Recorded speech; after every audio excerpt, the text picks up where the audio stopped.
क्या ऐसा संभव है कि कोई व्यक्ति पूरे जीवन सिर्फ पाप आचरण करे और उसके बाद भी उसे मोक्ष की प्राप्ति हो? पूरे जीवन पाप आचरण करने के बाद भी उसे शिवलोक की प्राप्ति हो? हर हर महादेव मित्रों, आज फिर से आपके सामने प्रस्तुत हूँ शिव पुराण की एक महत्वपूर्ण कथा लेकर। बहुत पहले की बात है, देवराज नाम का एक ब्राह्मण था। वो था तो ब्राह्मण, लेकिन उसका आचरण ब्राह्मणों वाला बिल्कुल नहीं था। वो हमेशा पाप करता, लोगों को मारता, उनका धन हड़प लेता, लोगों को लूट लेता, दिन भर नशे में रहता और बुरी औरतों की संगत करता। वो जो भी धन लूट करके कमाता था, उसमें से कुछ भी वो कभी किसी धर्म के काम के लिए इस्तेमाल नहीं करता था। दिन भर लोगों को लूटना, हमेशा पाप के कामों में ही रहना उसकी आदत थी। इसी तरह एक दिन घूमते हुए वो पहुंचता है प्रतिष्ठानपुर। प्रतिष्ठानपुर आज झूसी प्रयागराज में है। जब वो वहां पहुंचता है तो वह एक शिवालय देखता है। वो शिवालय में जाके रुक जाता है।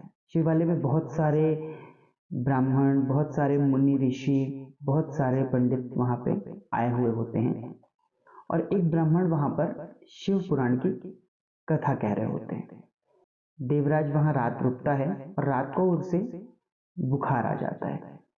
ज्वर के कारण उसको बहुत पीड़ा होती है, तो वो वहीं रुक जाता है और निरंतर उन ब्राह्मण के मुख से शिव पुराण का पाठ सुनता रहता है।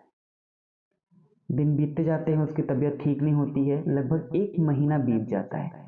वो 1 महीने तक उसी शिवालय में रहता है और उस शिवालय में रहने के दौरान वो पूरे समय शिव पुराण की कथा सुनता रहता है। 1 महीने के बाद नियत समय पर उसकी मृत्यु हो जाती है। यमदूत आते हैं, उसे बांधकर यमलोक ले जाते हैं। यमलोक पहुंचने के बाद वहां पर उसके पापों का लेखा जोखा निकाला जा रहा होता है। उसी समय भगवान शिव के पार्षद यानी शिवगण वहां पहुंचते हैं और देवराज को अपने अधीन करने की मांग करते हैं। यमदूतों से उनकी लड़ाई होती है, वो यमदूतों को मारते पीटते हैं और उसके बाद देवराज को अपने संरक्षण में ले लेते हैं। यमराज को पता चलता है तो यमराज अपनी ज्ञान दृष्टि से सारा मामला जानते हैं। उसके बाद यमराज आते हैं स्वयं और जो शिवगण आए थे देवराज को लेने के लिए, उनका पूजन करते हैं, उनका आदर सत्कार करते हैं और देवराज को उनके साथ विदा करते हैं। शिवगण देवराज को लेकर के शिवलोक जाते हैं और देवराज को भगवान शिव को सौंप देते हैं।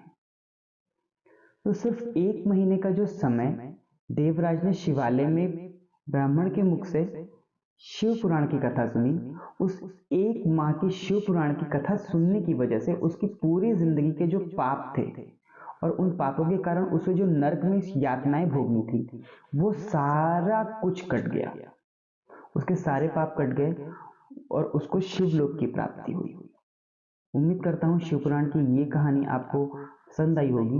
सनातन से जुड़े रहने के लिए और शिव पुराण के आगे के भागों में जो भी इम्पोर्टेंट स्टोरीज हैं, जो भी इम्पोर्टेंट बातें हैं, वो मैं आपके सामने लेकर आता रहूँगा। चैनल को सब्सक्राइब कर लीजिएगा, बेल आइकन को प्रेस कर लीजिएगा, वीडियो को शेयर करिएगा ताकि आपको मेरी वीडियोस रेगुलरली मिलती रहें। हर हर महादेव।